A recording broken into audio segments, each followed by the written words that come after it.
আব্দুল্লাহ বিন মাসউদ রাদিয়াল্লাহু তাআলা বর্ণিত হাদিস, একবার রাসূলুল্লাহ সাল্লাল্লাহু আলাইহি ওয়াসাল্লাম একটা লম্বা দাগ টানলেন, জি লাইন, খাত্তা রাসূলুল্লাহ খাত্তা লানা রাসূলুল্লাহ খাত্তান, একটি লম্বা লাইন। সুম্মা কাল, তারপরে হাযা সাবিলুল্লাহ, এটি হচ্ছে আল্লাহর পথ, আল্লাহর রাস্তা, শেষ প্রান্তে জান্নাত।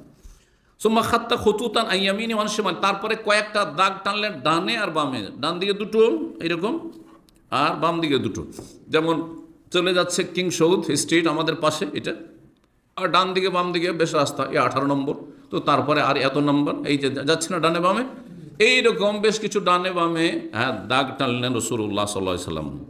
আর সোজা একটি। সুম্মা কাল, তার বললেন যে এইটি হাযা, এই হচ্ছে আল্লাহর রাস্তা যেটা লম্বা হয়ে চলে গেছে, আর সাইডে যে ছোটোখাটো রাস্তাগুলি গিয়েছে এগুলি হাযিহি সবুল, এগুলো হচ্ছে ভিন্ন ভিন্ন পথ, বিভ্রান্তির পথ, হাযিহি সবুল।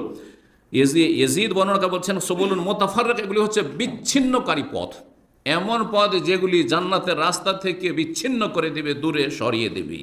আলা কুল্লি সাবিলি মিনহা, ডানে বামে যে রাস্তাগুলি রয়েছে সেই মোড়ে মোড়ে শয়তান বসে আছে, হ্যাঁ, জিন শয়তান বসে আছে, মানুষ শয়তান। মানুষ যারা খারাপ হয়েছে, যৌবনকাল থেকে যারা খারাপ হয়েছে তাদেরকে জিজ্ঞাসা করে দেখবেন, তাদের সাথে ইন্টারভিউ নিয়ে দেখবেন যে কার মাধ্যমে খারাপ হয়েছে। হয় তারা কুপ্রবৃত্তির অনুসরণ করেছে, দেখতে পায়নি যে কে আমাকে গুমরা করেছে, কিন্তু ইবলিশ শয়তানের চেলা জিন শয়তান গুমরা করে জাহান্নামের রাস্তায় নিয়ে গেছে।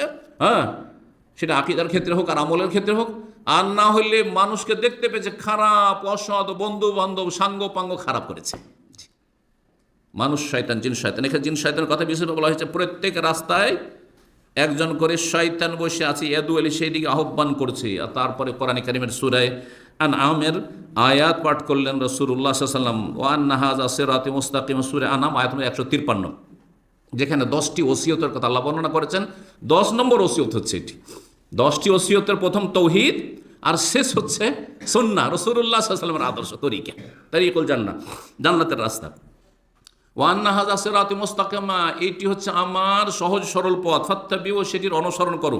ওয়ালা তাত্তাবিউস সুবুল, তোমরা ভিন্ন ভিন্ন পথের অনুসারী হয়ে যেও না। এই যে এইদিকে সেদিকে ছোট ছোট ছোট রাস্তাগুলি গিয়েছে, এগুলিতে চলিও না। বড় রাস্তায় চললে কোথাওই ছিনতাইকারী সাধারণত শিকার হবে না। মেন রাস্তা দিয়ে শহরে চলাফেরা করেন, কোথাও ছিনতাইকারী ছিনতাই করতে চাইলেও পারবে না, কারণ লোকজনের সমাগম আছে সব জায়গায়, তাই না? কিন্তু ডানে বামে যখনই গলিতে ঢুকবেন তখনই বিপদ আছে। ঠিক ওই রকম ইসলামের ক্ষেত্রেও সিরাতে মুস্তাকিম, কোরআন সুন্নাহকে আঁকড়ে ধরুন, আর সাহাবায়ে কেরামদের পথের পথিকন, সালাফে সালেহ, তাবেঈন, তাবেঈন, দেখবেন যে আপনি সোজা জান্নাতের রাস্তায় চলতে আছেন। আর যখনই দেখবেন যে না রে, নতুন নতুন থিওরি, যে পীর মুরিদির রুহানিয়াত, আধ্যাত্মিকতা, এই দেওয়ানবাগি, তো এই চর্মনাই, তো এই সারসিনা, তো এই আটরসি, তো এই আপনার নকশবন্দি, তো এই চিশতি, এই সাবেরি, এই মোজাদ্দেদি, তখনই শয়তান আপনাকে ডানে বামে নিয়ে চলে গেল, আর ওই সব রাস্তা দিয়ে জাহান্নামে নিয়ে চলে যাবে। জি,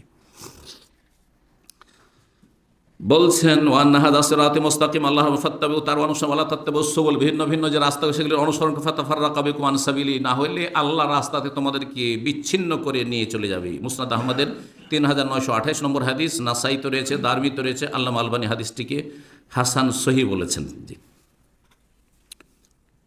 জান্নাতের রাস্তা সম্পর্কে একটি কথা কি বললাম, জান্নাতের রাস্তা হচ্ছে শুধুমাত্র একটি, এই পথের পথিক হইতে হবে, সেটা ইসলাম ছাড়া আর কোনো পথ না।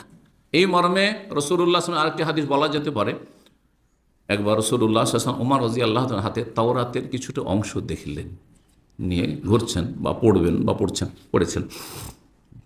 এত রাগান্বিত হইলেন রাসূলুল্লাহ সাল্লাল্লাহু আলাইহি ওয়াসাল্লাম যে চক্ষু মোবারক, চেহারা মোবারক লাল হয়ে গেল, লাল হয়ে গেছে রাগে। নবী সাল্লাল্লাহু আলাইহি ওয়াসাল্লাম রেগে গেলে প্রতিক্রিয়া দেখাতেন না, চেহারাতে বোঝা যেত যে রেগে আছে, কোনো প্রতিক্রিয়া, রিয়াকশন, বাহ্যিক কথাবার্তায় বোঝা যেত না, চেহারা দেখে লাল হয়ে গেছে। সুবহানাল্লাহ। তারপরে বললেন আলাম আতেকুম বায়দা নাকিয়া, তোমাদের কাছে স্বচ্ছ পরিষ্কার পরিচ্ছন্ন আমি আদর্শ নিয়ে কি আগমন করিনি? রাসূল হাসেনি। ওয়াল্লাহি, আল্লাহর কসম করে বলছি, লাউ কানা মূসা হাইয়ান, যদি মূসা আলাইহিস সালাম আজকে জীবিত থাকতো, মা ওয়াসিয়াহু ইল্লা ইয়াত্তাবিআনি, তাহলে আমার অনুসরণ করা ছাড়া তার কোনো উপায় ছিল না, তার পরিত্রাণের কোনো রাস্তা ছিল না। আজ কেউ বেঁচে থাকলে আমার প্রতি ঈমান নিয়ে এসে তাকে আমার উম্মতের একজন সদস্য হইতে হইত। এই জন্য ঈসা আলাইহিস সালাম যখন কিয়ামতের পূর্বে আসবেন, তখন তিনি রসুল হয়ে আসবেন না, তখন কি আসবেন? এই শেষ নবীর উম্মত হয়ে আসবেন তিনি, এই উম্মতের শ্রেষ্ঠ ব্যক্তি হয়ে আসবেন। যেমন সাহাবায়ে কেরামগণ এই উম্মতের সবচেয়ে শ্রেষ্ঠ, তেমনি ঈসা আলাইহিস সালাম পরবর্তীতে আসলেও এই উম্মতের শ্রেষ্ঠ ব্যক্তি হিসাবে আসবেন, কিন্তু তিনি উম্মতি হয়ে আসবেন, নবী সাল্লাল্লাহু আলাইহি ওয়াসাল্লামের উম্মত হয়ে আসবেন। তিনি নবী রসুল হয়ে আসবেন না, যেমন এসেছিলেন নবী রসুল হয়ে নবী সাল্লাল্লাহু আলাইহি ওয়াসাল্লামের পূর্বে।